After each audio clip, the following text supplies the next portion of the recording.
السلام عليكم ورحمة الله وبركاته. الحمد لله رب العالمين. اللهم صل على سيدنا محمد الفاتح لما أغلق والخاتم لما سبق ناصر الحق بالحق والهادي إلى صراطك المستقيم وعلى آله حق قدره ومقداره العظيم. رب اشرح لنا صدورنا ويسر لنا أمورنا واغفر لنا ذنوبنا آمين يا رب العالمين. Melanjutkan kajian kita membaca hadis-hadis yang terdapat dalam kitab Bulughul Maram. Kali ini kita membaca perkataan Rasulullah sallallahu alaihi wasallam yang diriwayatkan oleh Sayyiduna Abu Hurairah radhiyallahu taala anhu, semoga Allah meridainya. Rasulullah sallallahu alaihi wasallam berkata, At-tasa'ubu. At-tasa'ubu ini artinya adalah menguap. Hadis ini diletakkan oleh ulama dalam kitab-kitab fikih, tentu kitab hadis-hadis yang berkaitan dengan hukum dalam kitab khusyuk di dalam salat.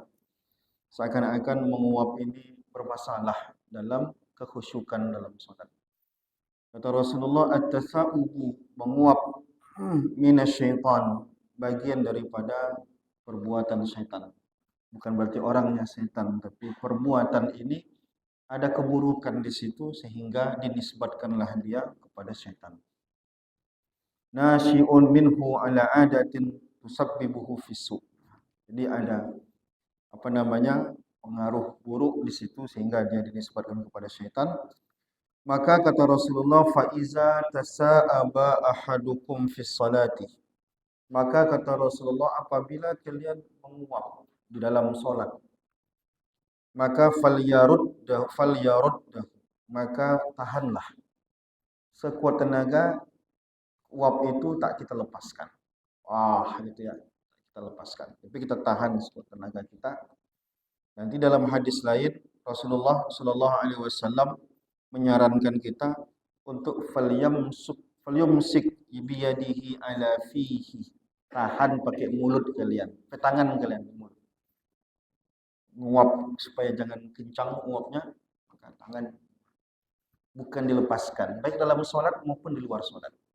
Banyak orang di luar sholat pun menguap selepas-lepasnya untuk memuaskan menguapnya, sehingga memakai suara yang keras. Itu tercela dalam agama. Agama lebih menghendaki, Allah lebih menghendaki kita menahan, karena di situ ada hal buruk yang tidak disukai dalam agama kita. Itu bukan perkara yang baik. Ada aib di situ yang mesti kita tinggalkan. Nah, apalagi dalam sholat. Pengaruhnya dalam sholat adalah dalam kekhusyukan. Seakan-akan ulama memasukkan ini ke dalam bab khusyuk dalam sholat. Seakan-akan mengatakan ini akan mengganggu kekhusyukan dalam sholat. Nah, baik kita sendiri maupun orang lain yang ada di sekitar kita akan terganggu kekhusyukan dalam sholat. Maka kata Rasulullah, falyuruddah, maka tahan, jangan lepaskan uap itu, tahan. Mastata'ah, sesanggupnya, sekuat tenaga kita sanggup menahannya. Maka dalam hadis lain tadi bilang cara menahannya bagaimana? Menahan dan menyumbat pakai mulut kita, menutup supaya mulut tadi tidak menguap dengan kencang. Artinya jangan dilepaskan.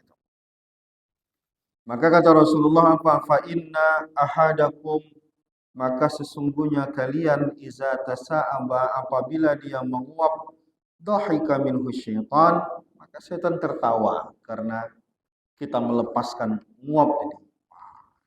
Setan tertawa, senang, limuwafaqatihi gharduhu limuwafaqati, karena setan sesuka dia dengan kita menguap kencang dalam sholat maupun di luar sholat tadi. Begitu dia.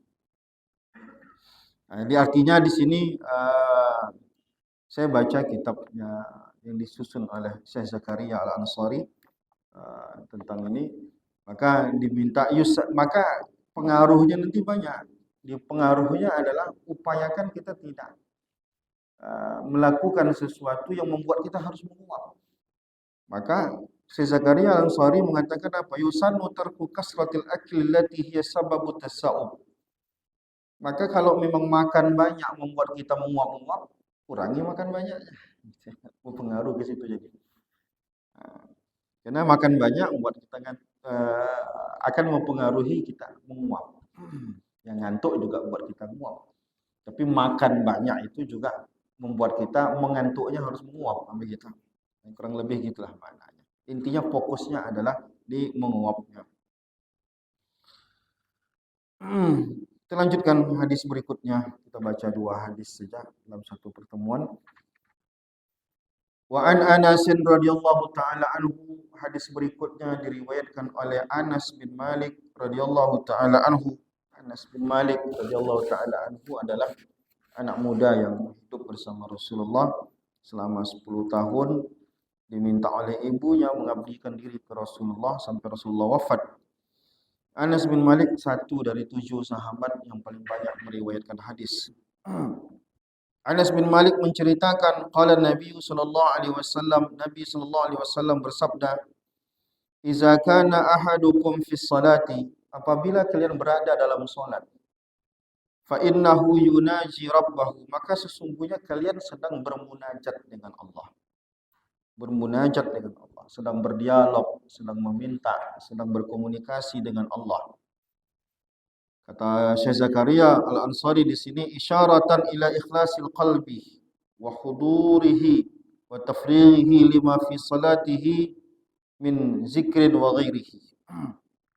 Ya, artinya kemurnian hati kita dalam berdialog dengan Allah Subhanahu wa taala dalam bacaan-bacaan salat kita. Maka kata Rasulullah, seakan-akan Rasulullah ingin mengawali hadis ini dengan mengatakan pekerjaan salat itu adalah pekerjaan mulia. Seakan-akan kita sedang berhadapan dengan Tuhan. Jadi mestinya keadaan kita hati-hati, jangan sembarangan.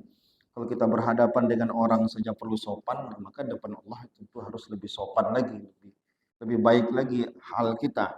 Fala yabzuqanna, maka jangan meludah. Itu di antara yang diajarkan di sini. Jangan meludah. Baina yadayhi, jangan meludah di depan. Meludah ke depan. Ai tilqa'a wajhihi, ngarah ke depan. Jangan meludah ngarah ke depan. Kalau harus kita memang harus ada yang dikeluarkan. Karena kalau nasi kita telan batal salat kita. Kan makan nanti di dalam salat. Nah, kalau dalam hadis dalam kitab Sahih Bukhari diajarkan kita meludahkannya ke baju kita, ke ujung baju kita, supaya kita tidak meludahkannya ke lantai segala macam. Nanti hadis lain disebutkan ludahkanlah sebelah kiri dan lain. Wala an yaminihi, dan kata Rasulullah juga jangan hindari meludah sebelah kanan. Depan jangan, kanan jangan. Walakin an shimalihi tahta qadamihi. Kalaupun harus, maka meludahlah ke kiri, arahkan ke kaki. Arahkan ke kaki kiri, di bawah kaki begitu.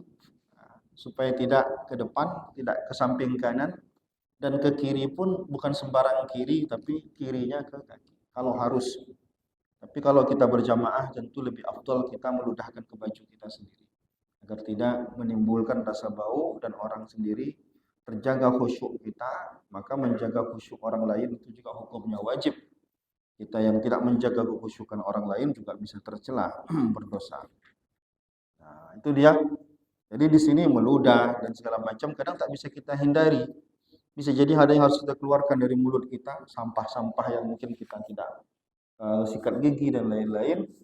Jadi dia mungkin karena membaca itu terbongkarlah makanan di gigi kita. Kalau ditelan secara sengaja batal sholat. Karena kita makan salah satu yang membatalkan sholat. Mau tak mau itu harus diludahkan.